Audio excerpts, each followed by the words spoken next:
Hello friends, आज हम poem पढ़ेंगे विलियम शेक्सपियर की लाइक एज द वेव्स। तो like as the waves means wave की तरह, वेव के समान, वेव जो समुद्र की लहरें होती है उसको बोलते हैं। विलियम शेक्सपियर ने ये एक सोनेट पोएम लिखी है। सोनेट पोएम मैं आपको पहले से ही बता चुकी हूँ, 14 लाइन्स की पोएम होती है, फिक्स राइम्स की इसकी होती है। तो ये जो पोएम है वो शेक्सपियर ने अपना जो एक फ्रेंड है मिस्टर WH, उनकी मेमोरी में, उनके याद में उन्होंने इस पोएम को लिखा है। इनका कहना है, इस पोएम के थ्रू वो कहते हैं कि समय के अनुसार जैसे जैसे समय आगे बढ़ता है, जैसे जैसे हम बड़े होते हैं, तो समय है वो हमारी जो युवावस्था होती है, जो सुंदरता होती है, उसको नष्ट कर देता है। हर एक चीज़ को समय नष्ट कर देता है, सबसे बलवान समय होता है। लेकिन इस पोएम के थ्रू वो जो लाइनें अपने फ्रेंड को जो डिवोट कर रहे हैं इन लाइन्स के थ्रू, तो उन लाइनों के अंदर, उन लाइन्स में उसके फ्रेंड के प्रति जो उनका समर्पण भाव है, जो उनके प्रति वो जो चीज़ें लिख रहे हैं, वो सारी चीज़ें क्या है, अमर रहेगी, वो कभी भी नष्ट नहीं होएगी, डिस्ट्रॉय नहीं होएगी। तो ये जो पोएम है, इस पोएम के थ्रू वो अपने फ्रेंड को हमेशा के लिए ऐसे अमर कर देंगे। उनके प्रति जो अपनी समर्पण भाव है या फिर जो भी उनकी फीलिंग्स है, उनको वो अमर बनाना चाहते हैं कि समय सब कुछ नष्ट कर सकता है, लेकिन ये जो लाइन मैंने लिखी है अपने फ्रेंड के लिए, उनको समय नष्ट नहीं कर पाएगा। तो अपने फ्रेंड के लिए उन्होंने लिखी है, जिसका नाम मिस्टर WH है, और बहुत ही उनके जो क्लोज फ्रेंड में आते हैं वो, तो उनके लिए ये लिखी है। और इसमें सबसे पहले ही देखो सिमिली का यूज़ करके उन्होंने लिखी है first line, like as the waves make towards the pebble shore. Pebble shore मतलब शोर किनारा होता है, पेबल यानी जो पथरीला जो किनारा होता है साइड में समुद्र के। तो इसमें बोला है कि लाइक एज द वेव्स मतलब वेव के समान, समुद्र की लहरों के समान, मेक टुवार्ड वो आगे बढ़ती रहती है, जैसे समुद्र की लहरें आगे बढ़ती है ना, किसकी तरफ, पेबल शोर की तरफ। मतलब समुद्र है, समुद्र की जो लहरें हैं जो किनारों की तरफ हमेशा आगे बढ़ती रहती है। मतलब जैसे जैसे समय आगे बढ़ता है वैसे वैसे समुद्र की लहरें भी किनारे की ओर आती हैं।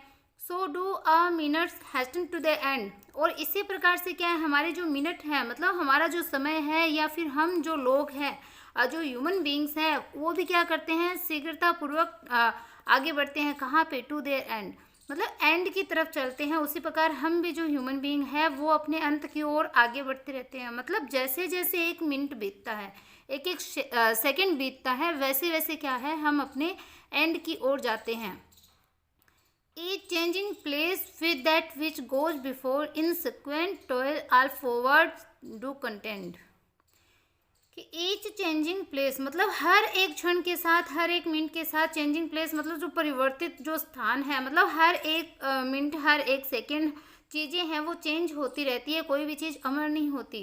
With that which goes before मतलब जो कुछ पहले होता है, मतलब वर्तमान समय में जो जो चीज़ें हैं वो समय के साथ साथ क्या होती जाएगी, चेंज होती जाएगी। मतलब जो चीज़ें पहले से थी उनमें हर एक मोमेंट, हर एक सेकंड, हर एक मिनट चेंजेस है वो आ रहे हैं।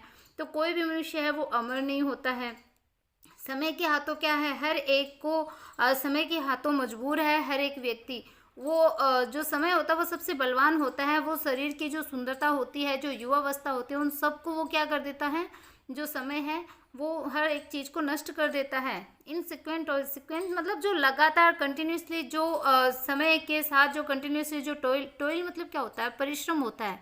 तो यहाँ पे परिश्रम से इसका अर्थ नहीं इसमें है कि लगातार जो परिवर्तन होते हैं वो सारी चीज़ें क्या करती है, ऑल फॉरवर्ड, फॉरवर्ड मतलब आगे बढ़ती रहती है। डू कंटेंट, कंटेंट मतलब वो हमें एक तरीके से संतुष्ट करते हैं, या हमें मतलब जो लगातार से जो चेंजेस हो रहे हैं समय के साथ, समय जो हमारे जो जीवन एकदम आनंद के साथ में जैसे बीतता रहता है, तो उसमें क्या है, धीरे धीरे चेंज होते रहते हैं। जन्म से लेकर के जो जैसे युवावस्था आती है, फिर बाद में प्रौढ़ावस्था आती है, तो उसमें चेंजेस होते रहते हैं। और उसके साथ साथ जो चीज़ें जन्म के टाइम में जो होता है वो आगे युवावस्था में नहीं होता, युवावस्था में जो चीज़ें होती है वो प्रौढ़ावस्था में नहीं होती।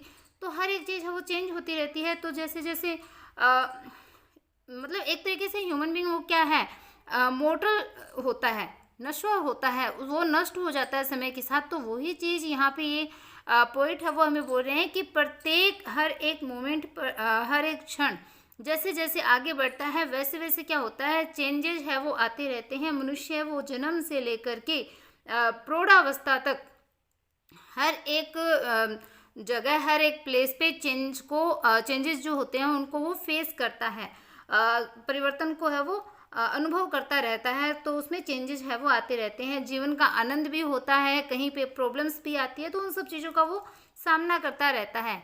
Nativity once in the main of light, कि जो नेटिविटी होती है, नेटिविटी मतलब जो जन्म होता है, जो न्यू बॉर्न चाइल्ड होता है, मतलब छोटा बच्चा जो होता है, तो once in the main of light वो क्या होता है, रोशनी से भरा हुआ होता है। मतलब जो छोटा बच्चा होता है वो एकदम प्रभावशाली सा होता है, रोशनी से भरा होता है, मतलब उसके सामने उसका पूरा जीवन रहता है। जो न्यू बॉर्न बेबी होता है, मतलब उसको धीरे धीरे कुछ ना कुछ आगे बढ़ता रहता, तो उसके सामने लाइट्स रहती है, रोशनी रहती है। फिर क्या होता है, क्रॉस टू मेच्योरिटी, जैसे वो मैच्योर होता है, वो क्रॉस मतलब रेंगने लग जाता है, मतलब उसके सामने प्रॉब्लम्स आती है, वो थोड़ा बड़ा हो जाता है, उसको हर एक चीज़ को फेस करना पड़ता है। वे विद बीइंग क्राउन, और वहाँ पे वो क्या होता है, कई बार क्राउन मतलब अच्छा जो मोमेंट भी उसके सामने आता है, विजयी मोमेंट भी उसके सामने आता है। क्राउन मतलब ताज पहनाने वाला, तो विजयी मोमेंट, खुशी भरा मोमेंट है, वो भी उसके सामने आता है। मतलब वो अपने जीवन का आनंद उठाता है, प्रॉब्लम्स भी आती है, विजयी मोमेंट भी आता है, लेकिन न्यू बॉर्न जो होता है उसके सामने क्या होती है, रोशनी रोशनी होती है, मतलब हैप्पीनेस होती है उसके लिए। कोई भी प्रॉब्लम उसको नहीं पता, बच्चे को, जो छोटा बच्चा होता है उसको नहीं पता क्या प्रॉब्लम है, क्या दिक्कत है, कहाँ पे क्या हो रहा है, उसको तो घर वाले हैं वो सब कुछ करके देते हैं, तो वो तो मैन ऑफ लाइट होता है। लेकिन जैसे ही मेच्योर वो होगा, जैसे ही थोड़ा बड़ा होगा, तो वो क्रॉस मतलब उसके सामने प्रॉब्लम आएगी, रेंगने टाइप हो जाएगा। और कई बार क्या होता है, उसके सामने विजय मूवमेंट भी आता है, क्राउन मूवमेंट भी आता है। Crooked eclipses against his glorified, और कई बार क्या होता है, जो क्रुक्ड एक्लिप्सिस, एक्लिप्स मतलब ग्रहण होता है, क्रुक मतलब जो खराब से पल जो होते हैं जीवन में, या फिर सितारों का जो कुप्रभाव होता है, ग्रहण टाइप जो मोमेंट होता है, वो उसके साथ उसका जो ग्लोरी मोमेंट होता है उसके सामने आता है, उससे उसको फाइट करना पड़ता है। मतलब उसके सामने बहुत सारी प्रॉब्लम्स भी आती है, बहुत सारे ऑब्स्टेकल्स भी आते हैं, बाधाएं आती है, जिसका उसे सामना करना पड़ता है, जिससे उसे लड़ना पड़ता है। And time that gave doth now his gift confound, and time और समय है, वो समय क्या है, सबसे ज़्यादा बलवान होता है, दैट गिव जो कि देता है, डोथ now his gift confound, confound मतलब नष्ट करना, तो समय है वो ही क्या होता है, सबसे ज़्यादा प्रभावशाली होता है, बलवान होता है, शक्तिशाली होता है, पावरफुल होता है, जो कि उसके हर एक गिफ्ट को क्या कर देता है, नष्ट कर देता है। मतलब जैसे ही उसकी ग्लोरी होगी, लेकिन एक टाइम आएगा जब ग्लोरी नहीं होगी, एक टाइम होगा जब वो जीत का अनुभव करेगा, लेकिन जैसे जैसे समय बीतेगा हमेशा एक जैसा मोमेंट है वो लाइफ में नहीं होता। हम सब ह्यूमन बीइंग हैं, हमने इन सब चीज़ों को फेस किया है, देखा हुआ है, तो हर एक मोमेंट है वो सेम नहीं होता। तो टाइम क्या होता है, टाइम के साथ हर एक चीज़ें हैं वो चेंज होती रहती है। समय के सामने हर एक चीज़ है वो मतलब कम ही होती है। समय सबसे बलवान होता है।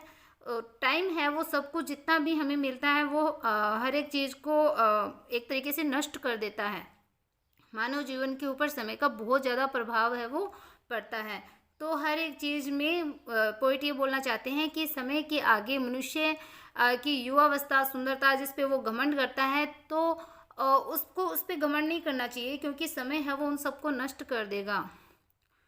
और जैसे बोलते हैं कि हमेशा हम बचपन की अवस्था में नहीं रहते, तो हमेशा हम युवावस्था में भी नहीं रहते, परिपक्व अवस्था में भी नहीं रहते, और वैसे ही हमेशा के लिए हम प्रौढ़ावस्था में भी नहीं रह सकते। एक समय आता है जब व्यक्ति है वो उसकी भी डेथ हो जाती है, उसको भी ये जो संसार है, दुनिया, उसको छोड़ के उसको जाना होता है। नेक्स्ट स्टेंजा करेंगे अपन। ये जो ऑक्टेव स्टेंजा है वो हो गया, इसके बाद में अपना जो सेस्टेड जो स्टेंजा है उसको हम पढ़ेंगे।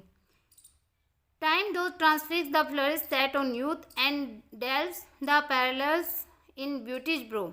तो देखो, टाइम जो टाइम होता है, समय होता है, वो ट्रांसफिक्स कर देता है, हर एक चीज़ को सेट कर देता है। The flourish set on youth, कि जो फ्लोरिश होती हुई मतलब जो एकदम से खिलती हुई जो युवावस्था है उसको समय है वो ट्रांसफिक्स कर देता है, उसको बदल देता है। मतलब जो युवावस्था होती है, एक व्यक्ति के अंदर एक टाइम आता है जब वो पूर्ण रूप से यौवनावस्था में होता है, सौंदर्य की एक पूर्ण स्टेज पे वो होता है, तो उसको भी इस समय क्या है, बदल देती है, उसको भी ट्रांसफिक्स कर देती है, उसमें भी चेंज डाल देती है। मनुष्य है वो हमेशा के लिए युवावस्था में नहीं रहता, वो हमेशा के लिए सुंदर नहीं रहता है। समय है वो उसकी सुंदरता में भी बदलाव ला देता है। And delves the parallels in beauty's brow, और जो व्यक्ति ब्यूटीज ब्रो मतलब एकदम सुंदर होता है उस पर क्या हो जाता है, डल्स द पैरल्स मतलब झुर्रियाँ आ जाती है, रिंकल्स के लिए यहाँ पे बोला जा रहा है। जो पोइट है वो बोल रहे हैं कि समय के साथ साथ जो सुंदर चेहरा होता है, जो सुंदरता व्यक्ति के अंदर होती है उस पर क्या हो जाता है, झुर्रियाँ आ जाती है, उसके सुंदर चेहरे पे समय है वो झुर्रियाँ डाल देता है। Feeds on the realities of nature's truth, और जो नेचर्स ट्रूथ मतलब प्रकृति की जो सच्चाई है इस दुनिया के अंदर, इस संसार में प्रकृति की जो सभी जो श्रेष्ठ चीज़ें हैं, जो ट्रुथ है, जो श्रेष्ठ चीज़ें होती हैं, उन सब चीज़ों को भी क्या है, समय है वो नष्ट कर देता है। जैसे आप मान लो नेचर, पेड़ है वो हमेशा हरे भरे नहीं रहते, फ्लावर्स है वो हमेशा खिले हुए नहीं रहते, तो हर एक श्रेष्ठ चीज़ को समय है वो नष्ट कर डालता है। तो समय सबसे ज़्यादा बलवान होता है। एंड नथिंग स्टैंड्स, कि कुछ भी चीज़ है वो स्टैंड नहीं करती, कोई भी चीज़ है वो हमेशा के लिए वैसी नहीं रह सकती है जैसी होती है। बट फॉर हिज कहते टू मूव, कहते मूव क्या होता है, घास काटना, कि घास को कटनी ही पड़ती है, मतलब हमेशा के लिए कोई भी चीज़ है वो नहीं रहती है, हमेशा के लिए कोई भी चीज़ स्टैंड नहीं करती है, कुछ भी हमेशा के लिए नहीं बच पाता है, हर एक चीज़ है वो समय के साथ साथ नष्ट हो जाता है।